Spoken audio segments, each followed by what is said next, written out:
जो आनंद सत्य प्रकाश विभव आणि आधार नामरूपास बुद्धी न जाणे आणि जाणे त्यास तो अपार शुद्ध परमात्मा मी त्यासे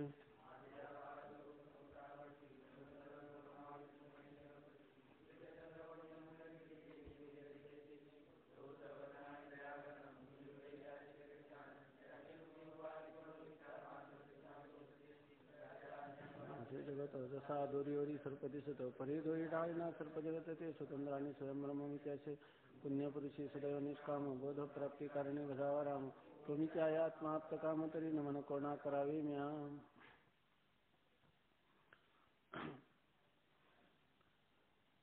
अनिर्वचनीय पदार्थ आणि अनिर्वचनीय पदार्थाचं ज्ञान यांच्या उत्पत्तीचा प्रकार सांगितला. आता या ठिकाणी अनिर्वचनीय हा शब्द ऐकल्यानंतर वास्तविक सद्विलक्षण अनिर्वचनीय मिथ्या अर्थाने प्रयुक्त केलेला हा शब्द आहे असं श्री गुरूंनी त्याला वारंवार समजावून सांगितलं. तरी आपल्याला अनंत जन्माच्या संस्कारामुळं असं प्रकारचं हे जे जगत आहे ते अनिर्वचनीय आहे, म्हणजे सद्विलक्षण स्वप्नाप्रमाणे केवळ भासमान आहे, प्रतीती मात्र आहे असं वाटत नाही, मनाला कसं तरीच वाटतं. त्यामुळं पुन्हा पुन्हा शंका येत राहते. त्याप्रमाणे हा जो शिष्य आहे तो पुन्हा जाणून घेण्याची इच्छा करतो की नेमका अनिर्वचनीय शब्दाचा अर्थ मला चांगला उमगला नाही. तेव्हा तो म्हणतो अनिर्वचनीय शब्दाच्या अर्थाविषयी शंका व समाधान. अनिर्वचनीय या शब्दाचा नेमका अर्थ काय आणि तुम्ही म्हणता तसा अर्थ निष्पन्न होत नाही, त्याविषयी मला शंका येते आणि त्या शंकेचं समाधान असा या परिच्छेदाचा विषय आहे. शिष्य म्हणतो महाराज, अनिर्वचनीय ख्यातीचा विचार करता रजत व त्याचे ज्ञान ही स्वतःहून विलक्षण अनिर्वचनीय उत्पन्न होतात असे आपण म्हणता, परंतु ते मला अजून पटत नाही. आता तो म्हणतो की इतर ख्यातींचं खंडन करून अनिर्वचनीय ख्यातीचं मंडन केलं आहे की नाही. त्या अनिर्वचनीय ख्याती सर्वश्रेष्ठ आहे आणि रज्जू सर्पाचं किंवा शुक्ती रजताचं स्पष्टीकरण करत असताना अनिर्वचनीय ख्याती वाचून दुसरा काही पर्यायच नाही असं आपण प्रतिपादन केलं. परंतु तो म्हणतो अनिर्वचनीय ख्यातीचा जेव्हा विचार करायला लागतो त्यावेळेला रजत व त्याचे ज्ञान ही स्वतःहून विलक्षण अनिर्वचनीय उत्पन्न होतात. आपण सिद्धांत रूपाने असं कथन केलं की जे शुक्ती रजत किंवा रज्जू सर्प स्थाणू पुरुष हे स्वतःहून विलक्षण अनिर्वचनीय उत्पन्न होतात असं आपण म्हटला, असे आपण म्हणता, परंतु ते मला अजून पटत नाही. तो म्हणतो इथं आता कळत, आता बघा सत याला सत म्हणता येत नाही, असत म्हणता येत नाही, सदसत म्हणता येत नाही, कशाला शुक्ती रजताला, हे आपल्याला कळलं नाही का. आणि म्हणूनच सदसत विलक्षण अनिर्वचनीय असा शब्द जो आहे त्या शब्दाचा अर्थ मिथ्या हे आपल्याला कळलं नाही का.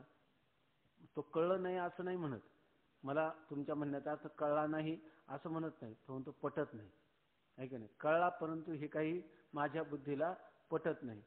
स्वामी महाराज सांगायचे की या ठिकाणी ही जी अनिर्वचनीय ख्याती आहे त्या अनिर्वचनीय ख्याती प्रथम कळली पाहिजे, नंतर पटली पाहिजे, नंतर झेपली पाहिजे आणि नंतर त्याच्यात रंगून गेलं पाहिजे. असं तर पहिल्यांदा कळणं आणि नंतर पटणं, आहे की नाही, नंतर पटणं, नंतर ती अनिर्वचनीय ख्याती आपल्याला झेपणं म्हणजे आपल्याला अंगावर घेता येणं, बरोबर ना, आणि त्याच्यानंतर तिच्यातच रंगून जाणं, असं ह्या गोष्टी आहेत.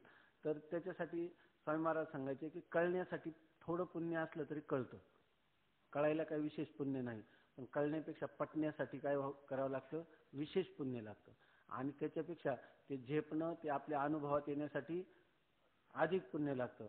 आणि अनिर्वचनीय ख्याती इतका रंगून गेला की सत्ख्याती, असत ख्याती, अन्यथा ख्याती, अख्याती ह्या त्याच्या अंतःकरण वृत्तीवर येतच नाही. ख्याती एकच, आणि ती कोणती, अनिर्वचनीय ख्याती. सगळं जगत कसं आहे, मिथ्याच आहे. मी कसं आहे, ब्रह्मरूपच आहे, ब्रह्मच फक्त सत्य आहे. ब्रह्म सत्यम जगन मिथ्या, जीवो ब्रह्मैव नापरा. असंच फक्त जीवनामध्ये ज्याच्या अनुसंधान आहे, असा ज्याच्या बुद्धीचा निश्चय, तद्व्यतिरिक्त कसे काहीही त्याच्या वृत्तीवर येतच नाही, याला म्हणतात रंगून जाणे. इतकं रंगून जाणं की आपला देह असो अथवा जावो, आम्ही तो केवळ वस्तूचे आहो. देह असला काय आणि नसला काय, अनिर्वचनीय पदार्थ मिथ्याच असतो. तो मिथ्या पदार्थ भासला काय आणि नाही भासला काय, तरी सुद्धा माझ्या आत्मस्वरूपात काय बदल होणार आहे, त्याच्यामध्ये जो रंगून गेलेला आहे, नाही की नाही.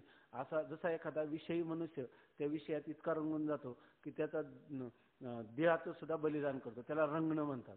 पतंग जो येतो रूपाच्या ठिकाणी काय रंगलेला आहे, म्हणून उदाहरण दिलं ना, रंगी रंगे रे श्रीरंगे, काय बुललाशी पतंग. पतंगाचं बुल नाही, आहे की नाही, पण पतंग रंगलाय मात्र कशामध्ये, आपल्या रूप या विषयामध्ये. त्यामुळे तो काय करतो, झेप घालतो. तो काय, तुका म्हणे व्हावे काय तयापरी धीट, पतंग हा नीट दीपास होई. पतंग काय करतो, दिव्यावर उडीच घालतो आणि आपल्या प्राणाला देखील मुक्तो. का तर रूप विषयामध्ये तो इतका आसक्त झाला किंवा इतका रंगून गेलेला आहे. आता जरी बाहेर यायचं म्हटलं तरी त्याला यावं वाटत नाही. रूप विषयाचा त्याग करणे, प्राण गेला तरी चालेल, पण रूप विषयाची आसक्ती त्याला सुटत नाही. तसं मी ब्रह्म आहे, माझं जे परमात्म स्वरूप वास्तव स्वरूप आहे, त्या स्वरूपाच्या ठिकाणी वृत्ती इतकी गेली की तुकाराम महाराज म्हणतात, अनु हाती गुंतला नेणे बाह्य रंग, वृत्ती येता मग बळ लागे. म्हणजे बळाने जरी विषयावर आपल्या विषयाकार वृत्ती करायची म्हटलं तरी त्याची होत नाही. याला म्हणायचं की तो रंगून गेला. तर या ठिकाणी हा जो शिष्य आहे, तर हा शिष्य काय म्हणतो, कळतंय मला, पण हे गोष्ट पटत नाही. खरं जर पाहिलं तर स्वामी महाराज म्हणायचे की खरं याला पटत नाही म्हणतो का कळतच नाही असा त्याचा अर्थ घ्यावा. कळतच नाही असा अर्थ घ्यावा. कळलं की पटतच असतं, पटलं की झेपतच असतं, आणि झेपलं की रंगून जातच असतो. जर हा रंगून गेला नसेल तर याचा अर्थ याला झेपलंच नाही, आहे की नाही. झेपलं नसलं तर याला अजून पटलंच नाही, आणि पटलं का नाही तर कळलंच नाही. कळल्यावर माणसाला पटतच असतं, आहे की नाही. त्या आता त्यासाठी उदाहरण सांगायचे स्वामी महाराज, ते रोगावर आपलं ते पिकावर फवारणी करतात, पिकावर रोग पडू नये म्हणून किंवा पडला म्हणून. ते काय औषध आहे त्याची, अनेक नाव, रोगार, एंड्रीन अशी नाव आहे ना त्याची. तर ते एंड्रीन औषध आपण बाजारातून आणतो, आहे की नाही, आणि त्याच्यावर काय असतं लिहिलेलं असतं की काय, it is poisonous to health, असं हे विषारी औषध आहे असं लिहिलेलं असतं. हे लहान मुलांपासून दूर ठेवा असं लिहिलेलं असतं, आहे की नाही. ते आणि त्या बाटली असते ती विषारी औषधाची, तिला सील केलेलं वर झाकण असतं, आणि पुन्हा वरून एक लाकडी किंवा आपल्या याचं खोकं असतं, कागदाचं खोकं असतं.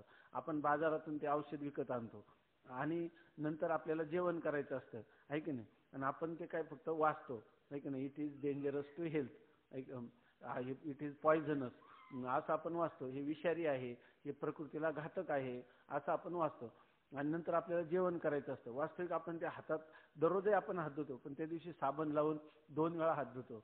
का तर ते विषारी औषध आपण आणलेले. वास्तविक ते कितीतरी बंदिस्त आहे की नाही. मग आपण कधीतरी असं म्हणतो की हे कसलं विषारी आहे का काय, बघू थोडं जिभेवर ठेवून.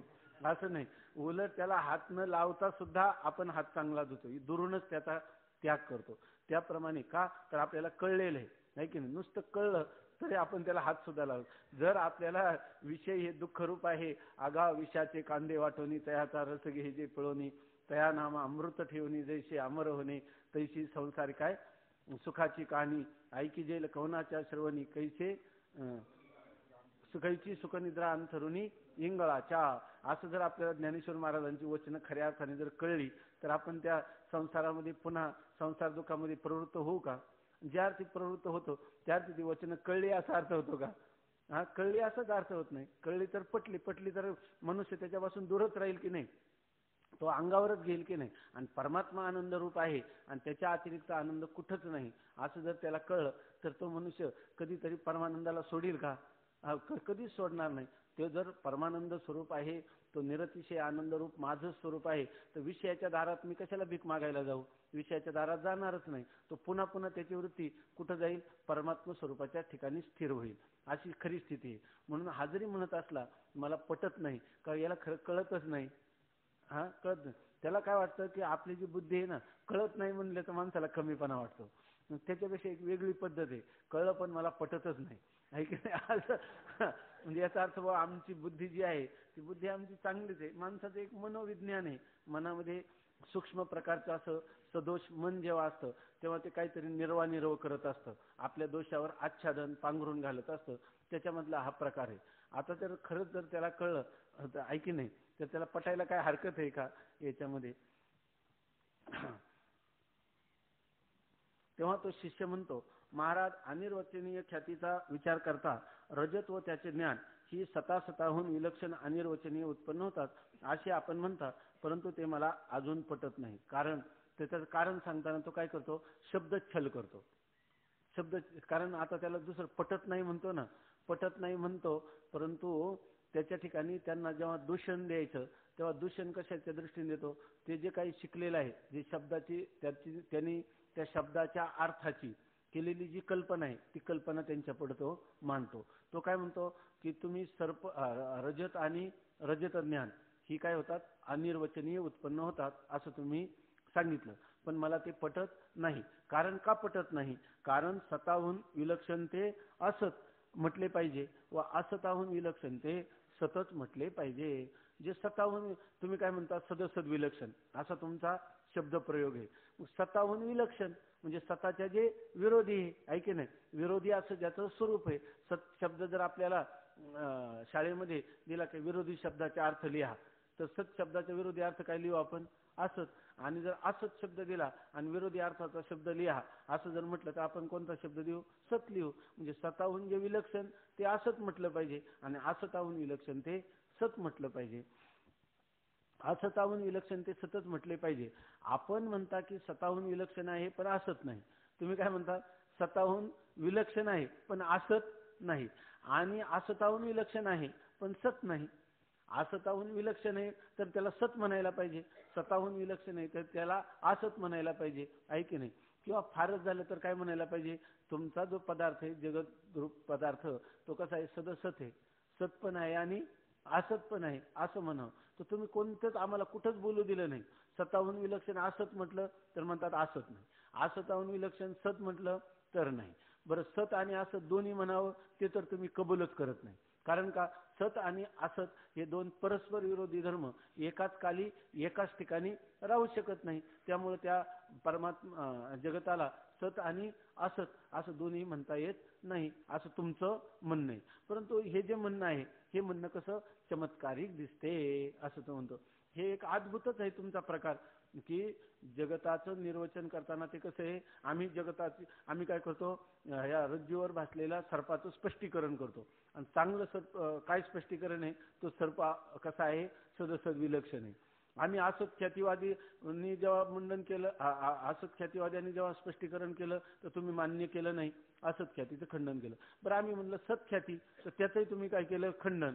आणि मग म्हणतात की आमचं जे स्पष्टीकरण आहे ते सर्वश्रेष्ठ आहे. मग कसं आहे सांगा बरं स्पष्टीकरण. अहो, जगत अनिर्वचनीय, त्याला सत म्हणता येत नाही आणि असतही म्हणता येत नाही असं तुम्ही म्हणता. हे काय स्पष्टीकरण झालं, असं अनिर्वचनीय. निर्वचन करणं म्हणजे कथन करणं, अनिर्वचन आणि निर्वचनीय म्हणजे जे कथन करण्यास योग्य असं, ऐक ना, ज्याचं कथन करता येतं ते काय झालं, निर्वचनीय. आणि अनिर्वचनीय म्हणजे ज्याचं कथनच करता येत नाही. आमचं स्पष्टीकरण काय, रज्जू सर्पाचं काहीही सांगता येत नाही, निर्वचन करता येत नाही, ती आमची ख्याती आहे की नाही. ही काय तुमची ख्याती आहे की नाही, आणि तीच ख्याती सर्वश्रेष्ठ. त्या ख्यातीच्या त्या शब्दालाच काय अर्थ राहत नाही. अनिर्वचनीय म्हणजे ज्याचं स्पष्टीकरण करता येत नाही, आम्हाला ज्याच्याविषयी काही सांगता येत नाही ते आमचं काय आहे, सर्वश्रेष्ठ सांगणे, असंच म्हणणं झालं की नाही. बरोबर आहे ना. त्यामुळं तो म्हणतो की हे तुमचं म्हणणंच मला कसं ऐकलं की कसं तरीच वाटतं, कसं तरी म्हणजे कानात कडल तेल ओतल्यासारखं वाटतं, किंवा हे चमत्कारिक आहे, अद्भुत आहे असं वाटतं, असं तो म्हणतो. आपण म्हणता की स्वतःहून विलक्षण आहे पण असत नाही, असताहून विलक्षण आहे पण सत नाही, हे म्हणणे चमत्कारिक दिसते. तेव्हा अनिर्वचनीय शब्दाचा काय अर्थ आहे ते पुन्हा कृपा करून सांगा. ते म्हणतो की शेवटी मला असं वाटतं की अनिर्वचनीय शब्दाचा अर्थ तुम्ही पुन्हा कृपा करून सांगा. इथं कृपा शब्द कुपोरक्षणे असा धातू आहे. याचा अर्थ, आता जर माझं तुम्हाला संरक्षण करायचं असेल, अद्वैत सिद्धांत माझ्या बुद्धीवर आरूढ करायचा असेल, तर मला एकच साधन आहे, तुमची कृपा. आणि ती कृपा जेणेकरून तुम्ही अनेक वार, मी तर आता म्हणतो पुन्हा सांगा, एकदा सांगितलंय पुन्हा एकदा सांगा असं म्हणतो. पुन्हा एकदा सांगा म्हणजे कुठपर्यंत सांगा, आता तुम्ही कृपा करा म्हणजे पुन्हा एकदा सांगितलं की कृपा पूर्ण झाली का साक्षात्कार पर्यंतम, साक्षात्कार होईपर्यंत मला तुम्ही जेणेकरून माझ्या बुद्धीवर आरूढ होईल असं ही गोष्ट पुन्हा पुन्हा सांगा असं सांगतो. श्रीगुरु म्हणतात सांगतो ऐक. त्याचं ते म्हणतात की तुझी जर इच्छाच आहे तर मी पुन्हा पुन्हा सांगतो. आणि दुसरी गोष्ट मलाही गिऱ्हाईक नाही आहे की नाही. श्रीगुरु म्हणतात सांगतो ऐक. तू समजतोस त्याप्रमाणे अनिर्वचनीय शब्दाचा अभिप्राय नाही. अरे तू ज्या प्रकारची कल्पना केली अनिर्वचनीय शब्दाची की सत्वून विलक्षण ते असत असतं, असतून विलक्षण असतं ते सत असतं, आणि सदसत विलक्षण असा जो पदार्थ आहे तर हा काही बुद्धीवर आरूढ होत नाही, हे चमत्कारिकच वाटतं. त्या अनिर्वचनीय शब्दाचा अर्थच बुद्धीवर आरूढ होत नाही असं तुझे पुन्हा पुन्हा म्हणतो. तर हे तुझं जे म्हणणं आहे ते तसं म्हणण्याचा आमचा अभिप्राय नाही. अनिर्वचनीय शब्दाचा अर्थ आम्ही ज्या भावाने सांगतो त्या अभिप्रायाने किंवा विवक्षा म्हणतात, जी इच्छा मनात धरून अनिर्वचनीय शब्दाची आम्ही व्युत्पत्ती किंवा लक्षण केलं ते तुला लक्षात आलं नाही. तू तुझ्या मनानेच त्या अनिर्वचनीय शब्दाचा अर्थ केला. तो कशाच्या बलावर केला? व्याकरणशास्त्र किंवा शब्दशास्त्राची जी व्युत्पत्ती तुला जे काही ज्ञान आहे त्या ज्ञानाच्या बलावर केला. हे वेदांतशास्त्र केवढाही मोठा व्याकरणकार असला, वैयाकरणी असला, त्याला समजणार नाही. केवळ व्याकरणाच्या बलाने स्वबुद्धीनं ह्या ग्रंथाचे जर अर्थ केले उपनिषदाचे किंवा उपनिषदाचं अनुसरण करणारी जी भाष्य वार्तिक याला गुरूंच्या जवळ बसूनच त्याचं सांगोपांग अध्ययन मननपूर्वक विचार मंथन होऊन त्याची परिभाषा चांगली समजून घेतली. त्याची परिभाषा कालच सांगितलं ना, हे पारिभाषिक शब्द आहेत. आपल्याला जे व्याकरणाच्या द्वारे ते जर सिद्धी केली तर त्यांनी याचा अर्थ होणार नाही. इथं अनिर्वचनीय शब्दाचा व्याकरणाच्या द्वारा अर्थ केला, तो अर्थ आहे का? हा पारिभाषिक शब्द आहे. पारिभाषिक शब्द आहे. सदसद विलक्षण अनिर्वचनीय हा पारिभाषिक शब्द आहे. पारिभाषिक रूपाने जर त्याचं चिंतन केलं तरच तुम्हाला ते लक्षात येईल, अन्यथा नाही. म्हणून त्याला म्हणतात की बाबा तू समजतो तसा अनिर्वचनीय शब्दाचा अर्थ नाही. सांगतो ऐक. तू समजतोस त्याप्रमाणे अनिर्वचनीय शब्दाचा अभिप्राय नाही. ज्याची कालत्रयी बाधा होत नाही त्यालाच आम्ही सत असे म्हणतो, आणि ज्याची बाधा होते त्याला आम्ही असत असे न म्हणता फक्त सताहून विलक्षण असे म्हणतो. आता अनिर्वचनीय शब्दाचा श्रीगुरु आपल्या पद्धतीनं अर्थ सांगतात. आम्ही सत शब्दाचा प्रयोग करतो. तो सत शब्द काय आहे? आमचा वेदांताचा पारिभाषिक शब्द आहे. आम्ही वेदांतांनी त्याची अनियमे नियमकारिणी परिभाषा, जिथं काही आपल्याला तो शब्दाचं उच्चारण केलं की त्याचा संपूर्ण अर्थ डोळ्यापुढं सांगणारी अशी जी आम्ही व्याख्या केलेली असते त्याला म्हणतात परिभाषा. अनियम, जिथं कोणताही नियम नाही तिथं नियम करून ठेवला आहे की नाही. आणि नियम करणारी जी शब्दरचना असते तिला काय म्हणतात? परिभाषा असं म्हणतात. हा सत हा पारिभाषिक शब्द आहे. आणि त्या सत शब्दाचा अर्थ आम्ही असा करतो का तिन्ही कालात, त्रिकालात म्हणजे तिन्ही कालात म्हणजे कोणत्या तिन्ही कालात? वर्तमान, भूत आणि भविष्य या तिन्ही कालात ज्याची बाधा होत नाही, म्हणजे जे मिथ्या ठरत नाही, तिन्ही कालामध्ये ज्याचा बाध होत नाही त्यालाच आम्ही सत असं म्हणतो. आणि असत शब्दाची काय परिभाषा आहे तर ते सांगतात की ज्याची बाधा होते त्याला आम्ही असत असे न म्हणता. म्हणजे ज्याचा बाध होतो, म्हणजे समजा अधिष्ठानाचं ज्ञान झालं तर सर्पाची काय होते? बाधा होतो. म्हणजे रज्जूचं ज्ञान झालं तर सर्प काय होतो? नाहीसा होतो. मग अधिष्ठानाचं ज्ञान झालं की ज्याची बाधा होतो त्याला आम्ही असत नाही म्हणत, त्याला आम्ही असत म्हणत नाही. की तुम्ही म्हणाल जे त्रिकालामध्ये असतं, त्रिकालामध्ये अबाधित असतं त्याला आम्ही सत्य म्हणतो. पण मग असत म्हणजे काय? तू समजतो त्याप्रमाणे आम्ही असत असं म्हणत नाही. ती अधिष्ठान ज्ञान झालं तर ज्याची काय होते? बाधा होते. म्हणजे ज्याचा बाध होतो त्याला आम्ही असत नाही म्हणत. अधिष्ठानाचं ज्ञान झालं म्हणजे अधिष्ठान रज्जूचं ज्ञान झालं की नाही, मग सर्पाचा बाध होतो की नाही. म्हणून त्या सर्पाला आम्ही त्याचा बाध होतो म्हणून त्याला असत नाही म्हणत. आमचा शब्द काय आहे? असत असे न म्हणता फक्त सताहून विलक्षण असे म्हणतो. तो सत नाही, सताहून विलक्षण आहे एवढंच म्हणतो. त्या पदार्थाला आम्ही असत म्हणत नाही. म्हणजे तो पदार्थ जो बाधयोग्य पदार्थ असतो त्याला आम्ही असत म्हणत नाही. लक्षात आलं ना? सत आम्ही त्याला म्हणतो जो त्रिकालामध्ये अबाधित आहे त्याला आम्ही सत म्हणतो. पण बरोबर आहे ना? परंतु ज्याचा बाध होतो, अधिष्ठान ज्ञानाने ज्याचा बाध होतो अशा पदार्थाला आम्ही असत म्हणत नाही. मग आम्ही त्याला काय म्हणतो? फक्त सताहून विलक्षण अशी आमची त्याची परिभाषा आहे. सताहून विलक्षण असे म्हणतो. बघा वंध्या पुत्राप्रमाणे स्वरूपहीनास असत म्हणतो आणि केवळ स्वरूपवानास सत न म्हणता फक्त असताहून विलक्षण असे म्हणतो. चांगलं लक्षात घ्या. आता जर वंध्या पुत्र असला तर आम्ही वंध्या पुत्राला काय म्हणतो? असत म्हणतो. आमची असतची परिभाषा काय? वंध्या पुत्राप्रमाणे, शशशृंगाप्रमाणे, आकाशपुष्पाप्रमाणे जर एखादा पदार्थ असेल तर त्याला मात्र आम्ही काय, तो शून्य रूप आहे. असद रूप आहे म्हणजे तो शून्य रूप आहे. त्या पदार्थाचं अस्तित्वच नाही, म्हणून आम्ही त्याला अस्तित्वहीन अशा पदार्थाला आम्ही, शून्य रूप अशा पदार्थाला आम्ही असत असं म्हणतो. आणि केवळ स्वरूपवानास सत न म्हणतात. केवळ स्वरूपवानास, इथे याचा अर्थ असा घ्यायचा, चांगलं लक्षात घ्या. स्वरूपवानास, केवळ स्वरूपवानास म्हणजे केवळ प्रतीतीला येणाऱ्या पदार्थात. म्हणजे रज्जूवर सर्प जो असतो तो कसा आहे? केवळ स्वरूपवान आहे.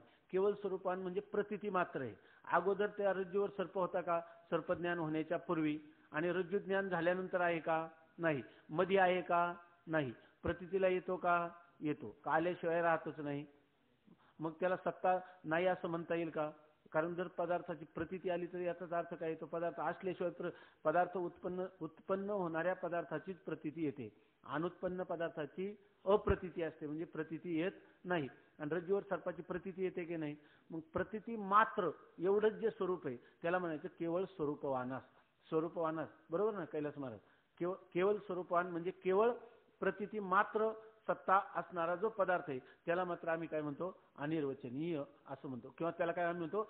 स्वतःहून विलक्षण असं म्हणतो. आणि असत कशाला म्हणतो? वंध्या पुत्रादिका पदार्थ जे उत्पन्नच झाले नाही आणि प्रतीतीला येत नाही त्यांना काय म्हणतो? आम्ही असत म्हणतो. म्हणजे प्रतीतीला मात्र येतात त्या पदार्थांना आम्ही सत म्हणत नाही. उलट ती काय म्हणतो? स्वतःहून विलक्षण.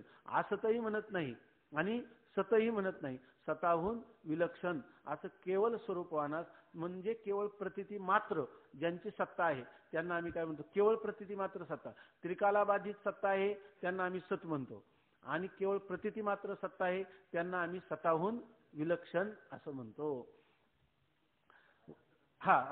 त्यांना आम्ही असताहून विलक्षण असं म्हणतो. वंध्या पुत्राप्रमाणे स्वरूप विनाश असत म्हणतो आणि केवळ स्वरूपवानास सत न म्हणता फक्त असताहून विलक्षण असे म्हणतो.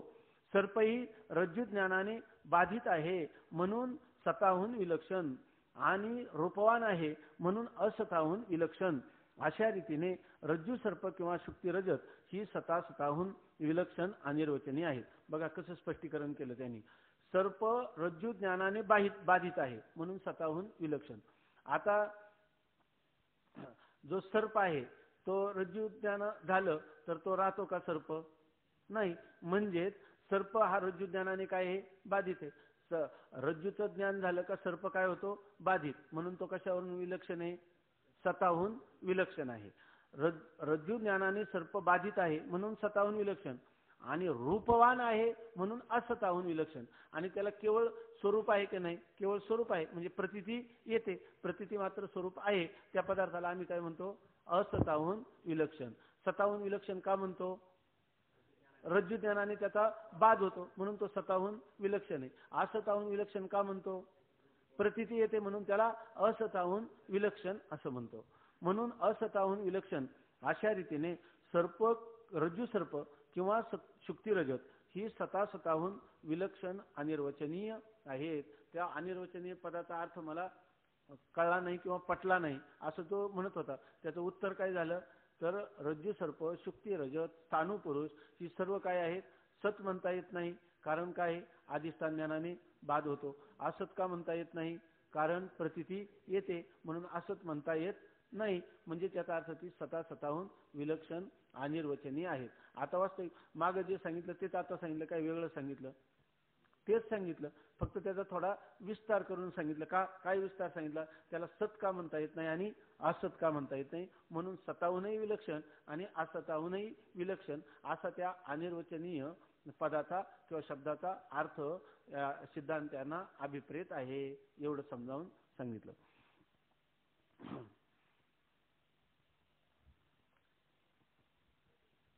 छांदोग्य नावाचं जे उपनिषद आहे त्याच्यामध्ये श्वेतकेतूला त्या उद्दालक मुनीने आपल्या पित्याने 9 वेळा तत्वमसी महावाक्याचा उपदेश केलेला आहे. बरोबर ना? 9 वेळा तत्वमसी महावाक्य पुन्हा पुन्हा सांगितलं वेगवेगळ्या रीतीने, तेच सांगितलं तत्वमसी श्वेतकेतो. आणि एवढ्या वेळा सांगूनही जर त्याला पुन्हा सांगितलं, जर तुझं कुठं आता त्रुटी राहत असेल, तस्मात श्रद्धस्व सौम्य, हे शिष्या हे किंवा हे पुत्र तू माझ्या म्हणण्यावर श्रद्धा कर असं सांगितलं. हे जे औपनिषदे तत्वज्ञान आहे, हेच तत्वज्ञान विचारसागरामध्ये सांगताना अनेक वेळा, तिथं तरी 9 वेळा सांगितलं, इथं शेकडो वेळा पुन्हा पुन्हा तत्वमसी महावाक्य जेणेकरून बुद्धीवर मुमुक्षूचा आरूढ होईल अशा रीतीने सांगतात. उदाहरण कशाला, की अनिर्वचनीय ख्याती सांगितलीत की नाही, पुन्हा अनिर्वचनीय शब्दाचा अर्थ सांगितलाच की नाही, आणि पुन्हा अनिर्वचनीय शब्दाचा प्रयोग पुन्हा आणखी स्पष्ट करून तिसऱ्यांदा सांगितला. आत्तापर्यंत याच तरंगामध्ये नाही की नाही, आतापर्यंत फक्त 12 परिच्छेद झाले, आणि खऱ्या ग्रंथाचा आरंभ कुठपासून आहे, याच तरंगापासून आहे, परंतु याच्यामध्ये अनेक वेळा पुन्हा पुन्हा सांगतात. मग आता आपल्याला हे कळलं की नाही, आता रज्जू सर्प हा सदसद विलक्षण अनिर्वचनीय आहे की नाही, हे कळलं का, कळल्यासारखं वाटलं, कळलं आहे की नाही. आणि हा याला पुन्हा कळत नाही म्हणजे काय, याचा अर्थ आपल्यापेक्षा हा बुद्ध आहे की नाही, आहे की नाही. सर्प रज्जू ज्ञानाने बाधित आहे म्हणून सताहून विलक्षण, आणि रूपवान आहे म्हणून असताहून विलक्षण, अशा रीतीने रज्जू सर्प किंवा शुक्ती रजत ही स्वतःहून विलक्षण अनिर्वचनीय आहेत. आता बघा, बाध होण्यास योग्य जो रूपवान पदार्थ तो अनिर्वचनीय शब्दाचा वाच्य आहे. पुन्हा आणखीन वेगळ्या अंगाने सांगितलं, बाध होण्यास योग्य पण रूपवान पदार्थ आहे तो अनिर्वचनीय शब्दाचा अर्थ आहे. अनिर्वचनीय शब्दाने दुसरं काही नाही लक्षात आलं तर ही व्याख्या जी ही आपण लक्षात ठेवावी.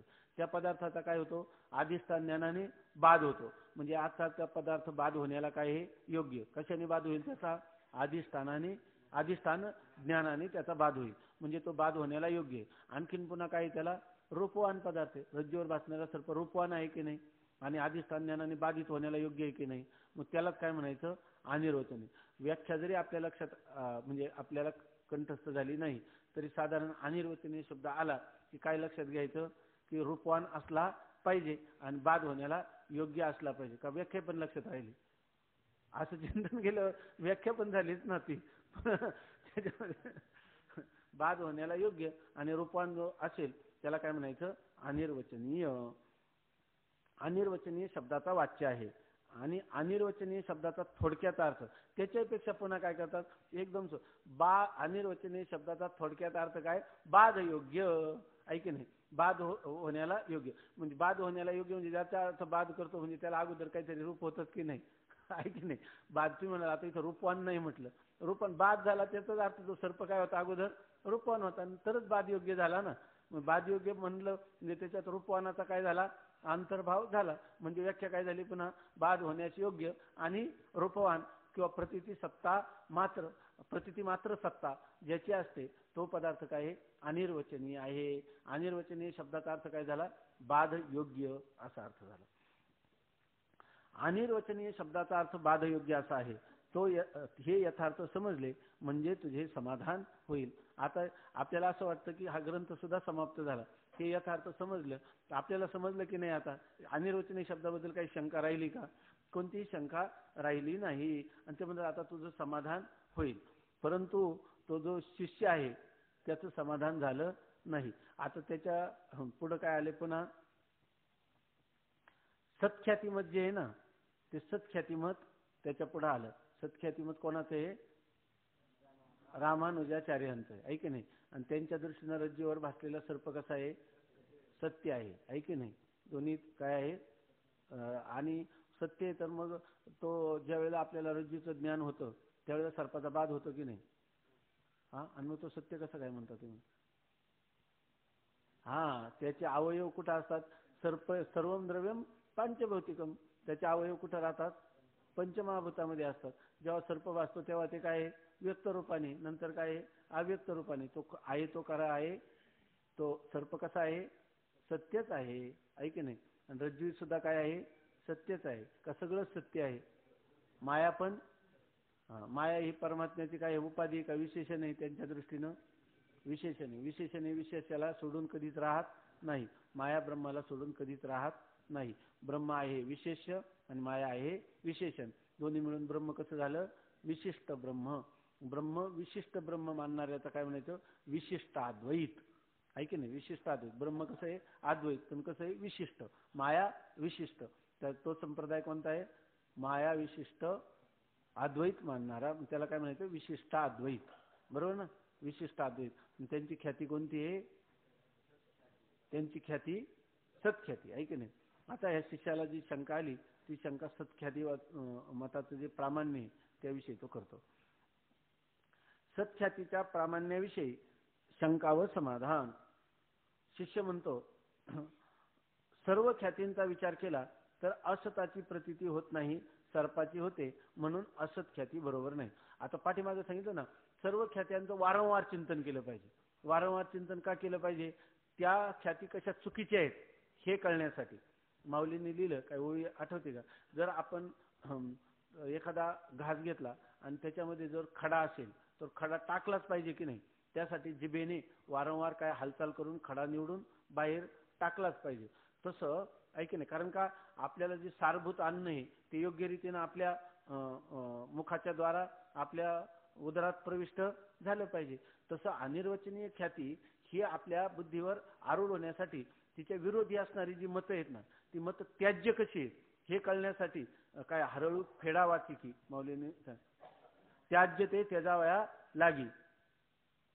हा जी त्याज्य गोष्ट आहे ती त्यागण्यासाठी ती सुद्धा आपल्याला कळली पाहिजे ना, आहे की नाही. म्हणून ह्या वारंवार इतर ख्यातींचा देखील काय केला पाहिजे, आपण विचार केला पाहिजे असं सांगतात. तर इथं तो म्हणतो की महाराज, सर्व ख्यातींचा विचार केला तर असताची प्रतीती होत नाही. आपण आता पुन्हा त्यांनी डोळ्यापुढे सर्व ख्याती आणल्या. त्याच्यातली पहिली ख्याती कोणती आहे, असत ख्याती. सर्वम शून्यम शून्यम ही कोणाची आहे, क्षणिक विज्ञानवादी, आपलं क्षणिक माध्यमिक शून्यवादी बौद्धाची. आहे की नाही. माध्यमिक शून्यवादी बौद्धाची ही असत ख्याती, ती त्याच्या डोळ्यासमोर प्रथम आली. आणि मग तो म्हणतो, असताची प्रतीती होत नाही, सर्पाची होते, म्हणून असत ख्याती बरोबर नाही. पहिलं मत कोणतं आहे, असत ख्यातीवाद्याचं. काय आहे, बाहेर हा सर्प आहे का, नाही. आणि बर बाहेर नाही का, कुठंच नाही, सर्पच नाही का, रज्जूही नाही, रज्जू नाही का, हे संपूर्ण जगतच नाही, जगत नाही का, जगताचं कारण मायाही नाही का, मायेचं अधिष्ठान असणारं ब्रह्मही नाही, काहीच नाही, बाहेर काहीच नाही. मग परमतत्व आहे तरी काय, शून्य हेच काय आहे, परमतत्व. असं मानणारी कोणती ख्याती, असत ख्याती. आणि आता हा शिष्य जेव्हा विचार करायला लागला तर पुन्हा त्याच्या असत ख्याती डोळ्यासमोर आली. तर ती असत ख्याती त्याला मान्य झाली का अमान्य झाली, अमान्य झाली. तो म्हणतो, जर या ठिकाणी रज्जूवर भासणारा सर्प असत असता तर तो भासला नसता. त्याला उपपत्ती काय देतो, त्याला उदाहरण काय देतो, वंध्यापुत्र. वंध्यापुत्र असत आहे तर तो भासतही नाही. आणि जर याप्रमाणे हा सर्प असत असता तर भासला नसता. आणि हे तर काय म्हणतात, भासतो. असं कोण म्हणतात, माध्यमिक शून्यवादी बौद्ध. मग यांचं मत कसं आहे, का यांचं मतच असत आहे, का यांचंच मत कसं आहे, खोटं आहे, असं तो म्हणतो. म्हणजे असत ख्याती ही कोणालाही पटत नाही. कोणी जर मनुष्य विचार करायला लागला तर असत ख्याती जुळत नाही. महाराज, सर्व ख्यातीचा विचार केला तर असताची प्रतीती होत नाही, सर्पाची होते, म्हणून असत ख्याती बरोबर नाही. क्षणिक विज्ञानवादीच्या मताने सर्पाचा आकार बुद्धी धारण करते, पण सर्पाची बहुत काल प्रतीती येते, म्हणून आत्मख्याती बरोबर नाही. आता त्यांनी दुसरा विचार केला. हे असत ख्यातीवाद्याचं मत काय आहे, त्याज्य. परंतु दुसरं एक मत आहे, ते कोणाचं आहे, आत्मख्यातीवाद्याचे. आत्मा शब्दाचा अर्थ त्यांनी काय केला, क्षणिक विज्ञान किंवा बुद्धी. आहे की नाही. मग ते म्हणतात की बाहेर पदार्थ नाहीच आहे मुळी. का पदार्थ कुठे, आत. आत म्हणजे बुद्धीच्या सर्पाचा आकार धारण करते, बाहेर सर्प नाहीच मुळी, असं त्यांचं काय आहे, म्हणणं आहे. मग तो म्हणतो, हे मत बरं आहे का, पदार्थ सर्प बाहेर तत्वतः नाही, फक्त बुद्धीने त्याचा आकार धारण केला. हे स्पष्टीकरण जे आहे हे स्वीकारायला काय हरकत आहे का, असा त्याच्या मनात विचार येतो. परंतु तो लगेच बाबा वाक्यम प्रमाण म्हणणारा नाही, तर्कशुद्ध पद्धतीनं विचार करणारा तो शिष्य आहे की नाही. म्हणून तो पुढे काय म्हणतो, क्षणिक विज्ञान ह्या सर्पाचा आकार धारण करतं म्हणावं, तर क्षणिक विज्ञानाचं काय स्वरूप आहे, बुद्धीचं काय स्वरूप आहे, तर बुद्धी एका क्षणात उत्पन्न होते, दुसऱ्या क्षणात राहते, तिसऱ्या क्षणामध्ये तिचा नाश होतो. म्हणजे अशी असणारी क्षणिक बुद्धी ही जर सर्पाचा आकार धरते, तर सर्पाची प्रतीती किती वेळ व्हायला पाहिजे, अल्पकाळ, क्षणभर व्हायला पाहिजे. आपल्याला रज्जूवर भासणारा सर्प हा क्षणभर भासतो का बहुत काळ भासतो. आणखी दुसरं एक काय कारण सांगितलं होतं त्यांनी, आपल्याला जर त्या ठिकाणी क्षणिक आपलं प्रत्यभिज्ञा, ज्याला स्मृतीपूर्वक प्रत्यक्ष ज्ञान असं आपण म्हणतो, ते होऊ नये. जर त्या ठिकाणी क्षणिक विज्ञानच पदार्थाचा आकार धारण करते असं जर म्हणावं, बाह्य पदार्थच नाही असं जर म्हणावं, तर जो मी आजोबांच्या मांडीवर खेळत होतो लहानपणी, तोच मी आता नातवांना मांडीवर खेळवतो, अशा प्रकारचं जे प्रत्यभिज्ञान ती व्हावी का, होऊ नये. आणि होती तर खरी. याचा अर्थ क्षणिक विज्ञानवाद्यांची असणारी जी आत्मख्याती, ही आत्मख्याती मतही या रज्जूच्या स्पष्टीकरणाविषयी अपुरा आहे की नाही, किंवा चुकीचं आहे. मग त्या ठिकाणी तो ही आत्मख्याती मान्य करील का, आता नाही. आत्मख्याती मतही दूषित आहे असंच त्याचं विचार झाला. ठीक आहे ना. क्षणिक विज्ञानवादीच्या मताने सर्पाचा आकार बुद्धी धरते, पण सर्पाची बहुत काल प्रतीती येते, म्हणून आत्मख्याती बरोबर नाही. आता त्याच्या डोळ्यापुढे कोणी अन्यथा ख्याती आहे की नाही. अन्यथा ख्याती किती प्रकारची, दोन प्रकारची. काय, अन्य पदार्थाचं अन्य रूपाने ज्ञान आणि अन्य ठिकाणी असणाऱ्या पदार्थाचं अन्य इतरत्र होणारं ज्ञान. एक पहिली जी ख्याती आहे ती कोणाची, अन्य ठिकाणच्या पदार्थाचं अन्य ठिकाणी ज्ञान, ही कोणाची, प्राच्य नैयायिकांची. आणि अन्य पदार्थाचं अन्य रूपाने ज्ञान, ही कोणाची आहे, नव्य नैयायिकाची. हिला कोणती ख्याती म्हणतात, अन्यथा ख्याती.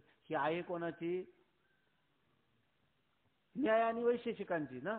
ही कोणाची आहे, न्याय आणि वैशेषिकांची, ही अन्यथा ख्याती. असा विचार करायला काय हरकत आहे. हा विचार एकदा तर होऊन गेलेला आहे, पुन्हा त्याच्या डोळ्यापुढे येतो का, आलाच पाहिजे, आलाच पाहिजे. आता म्हणतो, वारुळावरील सर्पाची सन्मुख रज्जूच्या ठिकाणी प्रतीती किंवा रज्जूची सर्परूपाने प्रतीती होते, अशा दोन्ही मताच्या अन्यथा ख्याती अनुभवाच्या आणि युक्तीच्या विरुद्ध असल्यामुळे असंगत आहेत. आता तो म्हणतो अन्यथा ख्याती. अन्यथा ख्यातीने स्पष्टीकरण काय दिलं, अहो त्याच्यात काय अवघड आहे, त्या रज्जूवर सर्प का दिसतो, वारुळावरचा सर्प खराच असतो आहे की नाही. फक्त तो वारुळावरचा सर्प कुठं भासतो, इथं रज्जूच्या ठिकाणी. कशामुळे भासतो, तर मंद अंधकारादी नेत्रदोषामुळं आहे की नाही. नेत्रदोषामुळे तुम्हाला काय वाचतो, वारुळावरचा सर्प रज्जूच्या ठिकाणी नेत्रदोषामुळं भासतो, असं स्पष्टीकरण केलं ना. आणि दुसरा नव्य न्यायिक आला, त्यांनी काय सांगितलं, रज्जूच काय होते, सर्पाच्या रूपाने भासते आहे की नाही. ही कोणती ख्याती आहे, अन्यथा ख्यातीचे. अन्य पदार्थाचं अन्य रूपाने ज्ञान आणि अन्यत्र असणाऱ्या पदार्थाचं अन्य ठिकाणी होणारं ज्ञान, असंच आहे ना. याला काय म्हणतात, अन्यथा ख्याती. हे स्पष्टीकरण केलेले कोणी, नैयायिक आणि वैशेषिक यांनी. तर ही ख्यातीचा जेव्हा तो विचार करायला लागला, बरोबर आहे.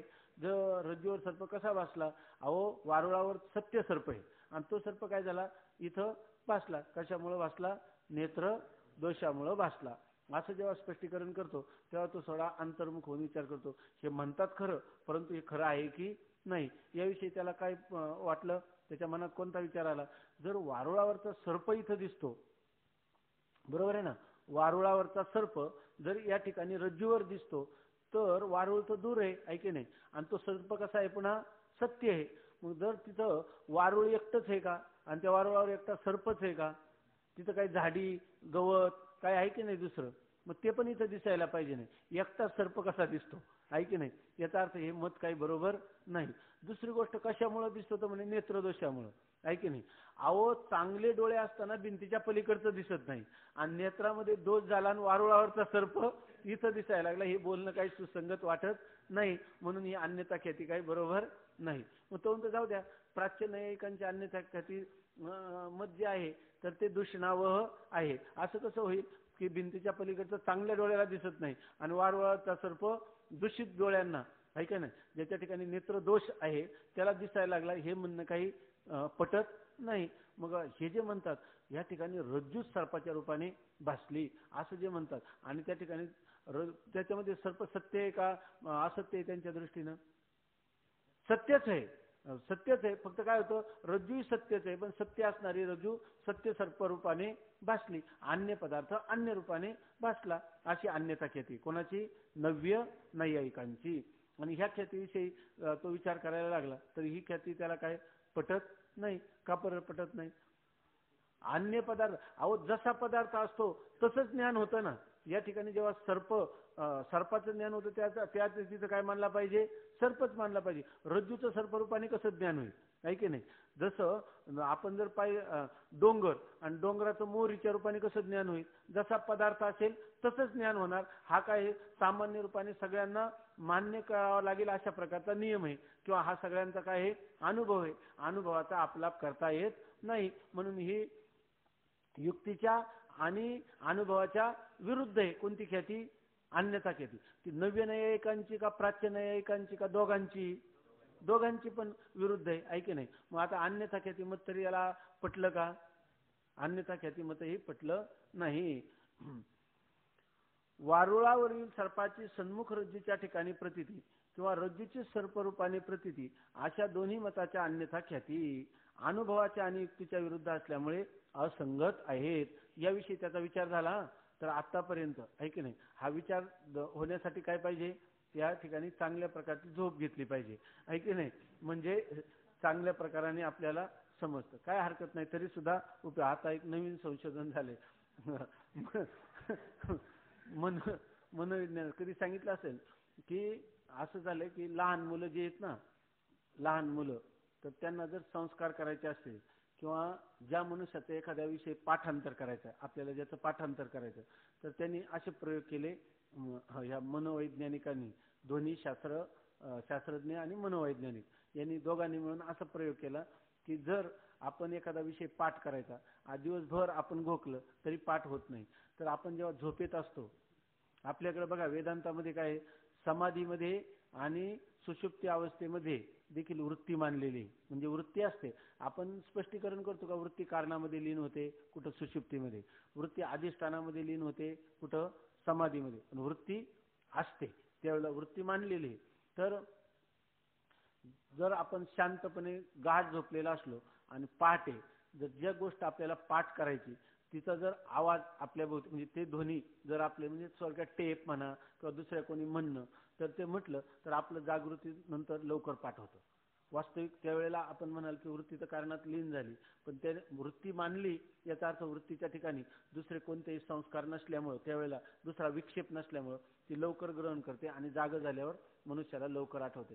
किंवा लहान मुलं जी आहेत तर ते लहान मुलं पूर्ण साखर झोपेत असताना पहाटे आपण त्यांच्या भोवती जे उच्चारण करतो तर त्यांचं ते सहजच झोपेतून जाग झाल्यावर ते सहजच उच्चारण करून त्यांच्या स्मृती शक्ती जागृत होऊन त्यांना त्याचं पाठांतर होतं. म्हणून लहान मुलांना संस्कारक्षम करायचं असेल तर त्यांना ही चांगली स्तोत्र वगैरे सकाळी ऐकवावी, किंवा आपल्याला ज्याचं पाठांतर करायचं तर त्या पाठांतर असणाऱ्या मनुष्याने आपण झोपलो तरी तू म्हणतच राहा म्हणावं, आहे की नाही.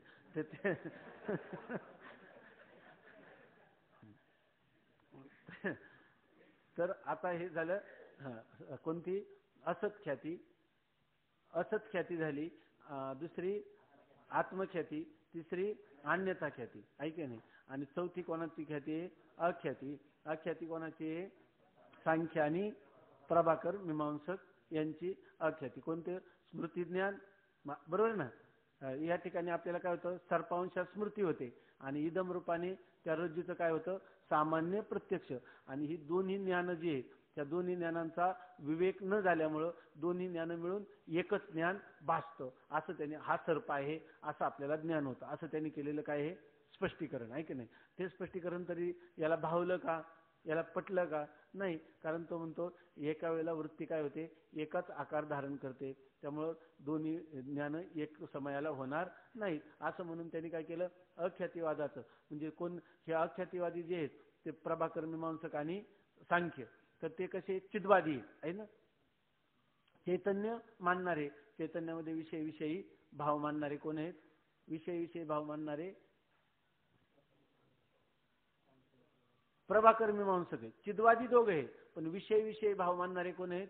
प्रभाकर मीमांसक आहे. आणि चिद्वादी म्हणजे काय? आत्मा असंगो ही अयम पुरुषा, आत्मा चिद्रूप आहे असं मानणारे कोण आहेत? सांख्य. बरोबर आहे ना? हेच मत आलं ना डोळ्यापुढं आपल्या, का नाही आलं? आलं ना? मग ती जी अख्याती आहे ही कोणती ख्याती आहे? अख्याती. सामान्य इदम रूपाने सामान्य प्रत्यक्ष, बरोबर ना? इदम रूपाने सामान्य प्रत्यक्ष आणि सर्प रूपाने स्मृती ज्ञान मानणारी अख्याती. तरी अख्याती मत तरी जुळतं का?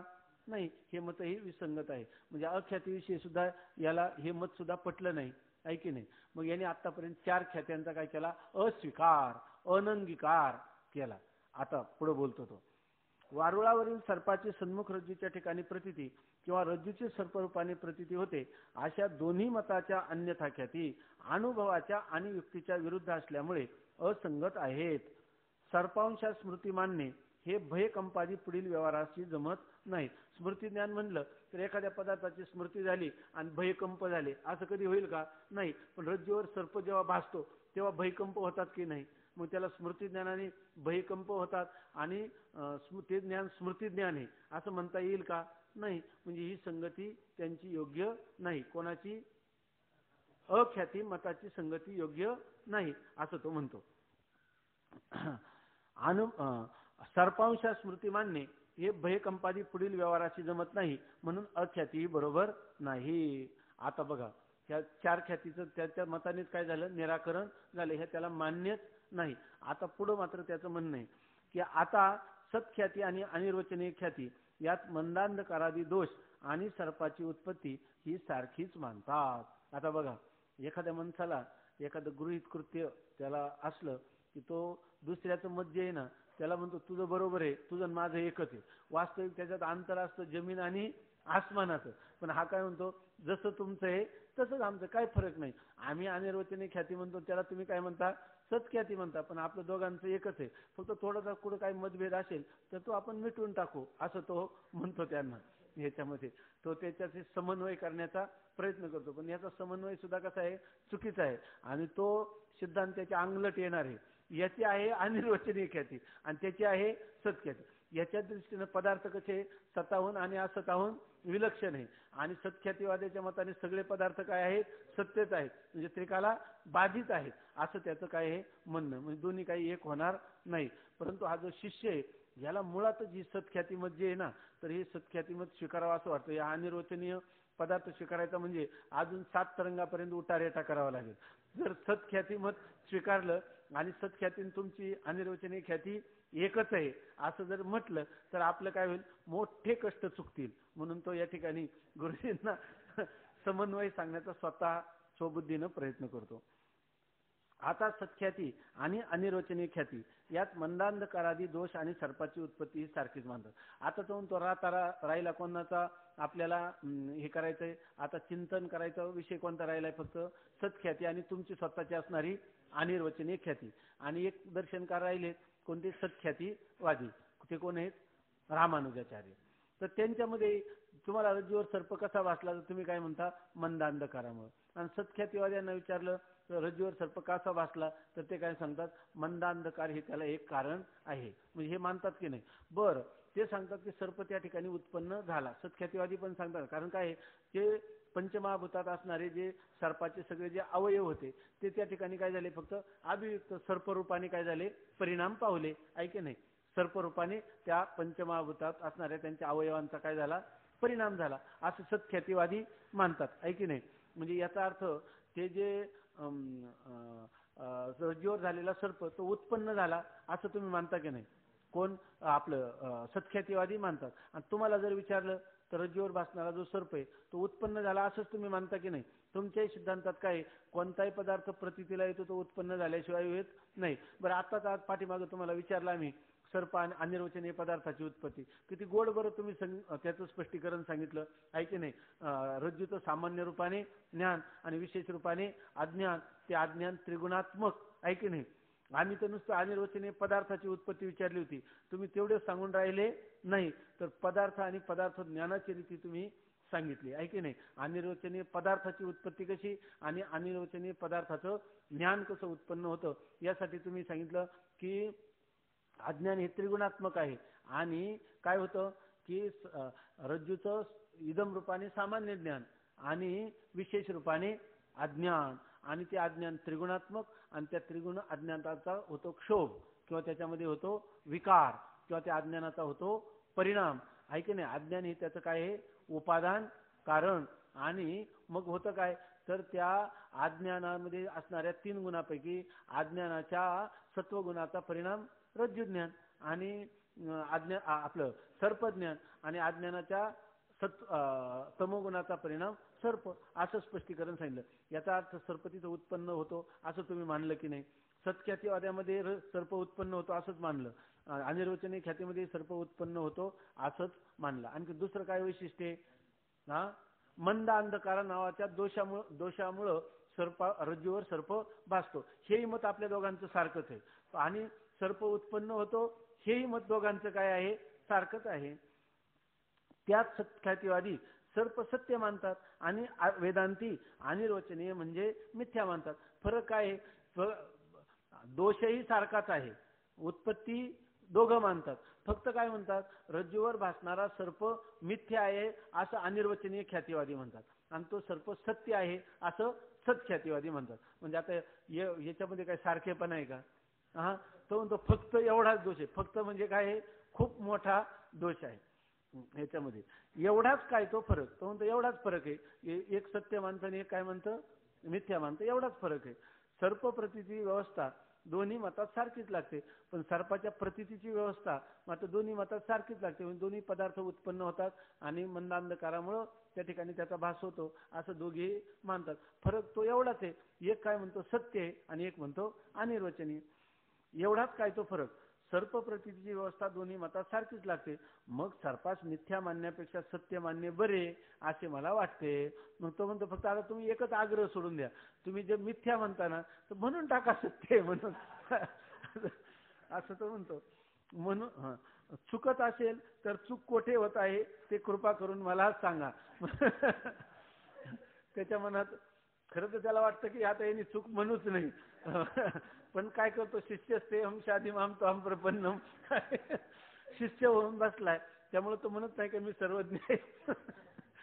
मी सर्वज्ञ आहे म्हणून तो म्हणतो कृपा करा, आणि जर समजा माझी कुठं चूक होत असेल तर चूक भूल देणे घेणे, तर तो म्हणतो की मला तुम्ही ते कृपा करून समजावून सांगा. मग शिष्य त्याला ह्या गोष्टीविषयीचं निरूपण करतात. पुंडलिक वरदा हरी विठ्ठल श्री ज्ञानदेव तुकाराम ज्ञानेश्वर महाराज. शिष्य नाही स्पष्टीकरण करत.